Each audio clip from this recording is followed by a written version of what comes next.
Hello everyone, welcome to my channel. ఈరోజు వీడియోలో చేపల పులుసు ఎలా తయారు చేసుకోవాలో చూద్దాం. ముందుగా దీనికోసం ఒక 2 పెద్ద నిమ్మకాయ సైజ్ అంతా చింతపండును తీసుకొని ఒకసారి నీట్గా కడిగి అందులో వాటర్ పోసి పక్కన పెట్టుకోండి.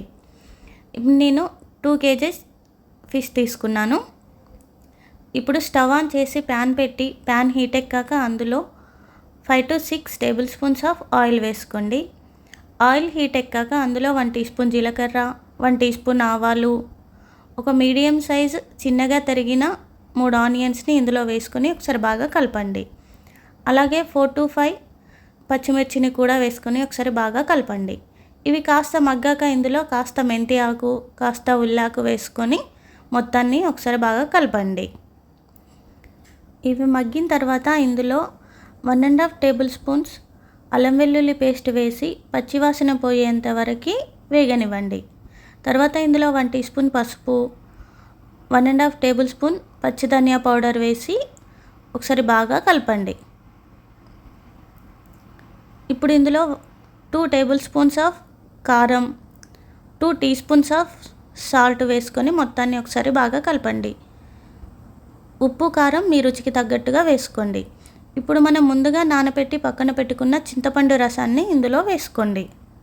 3 to 4 గ్లాసెస్ ఆఫ్ వాటర్ ఈ చింతపండులో యాడ్ చేసుకుంటూ ఆ రసాన్ని తీసుకొని ఇందులో పోసుకోండి.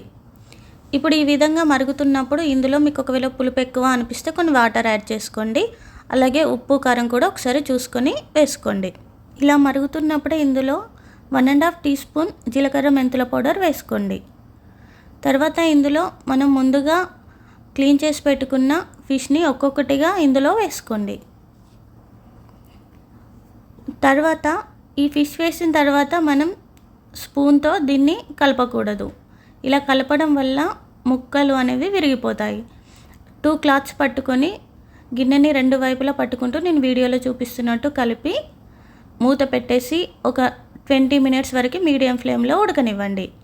ఇలా ఆయిల్ సపరేట్ అయిన తర్వాత మరొకసారి క్లాత్తో ఇలా నేను వీడియోలో చూపిస్తున్నట్టు అంటూ ఉండండి. మళ్ళీ ఒక 10 minutes లో ఫ్లేమ్లో ఉంచి ఇలా మరుగుతున్నప్పుడు ఇందులో కొద్దిగా కొత్తిమీర వేయండి. కొత్తిమీర వేసిన తర్వాత ఒక 2 minutes అలానే వదిలేయండి. ఒక 2 minutes తర్వాత స్టవ్ ఆఫ్ చేయండి. చూసారా, చేపల పులుసు రెడీ అయిపోయింది. మీరు కూడా మీ ఇంట్లో ఒకసారి ట్రై చేసి ఎలా వచ్చిందో తప్పకుండా చెప్పండి. Thank you for watching.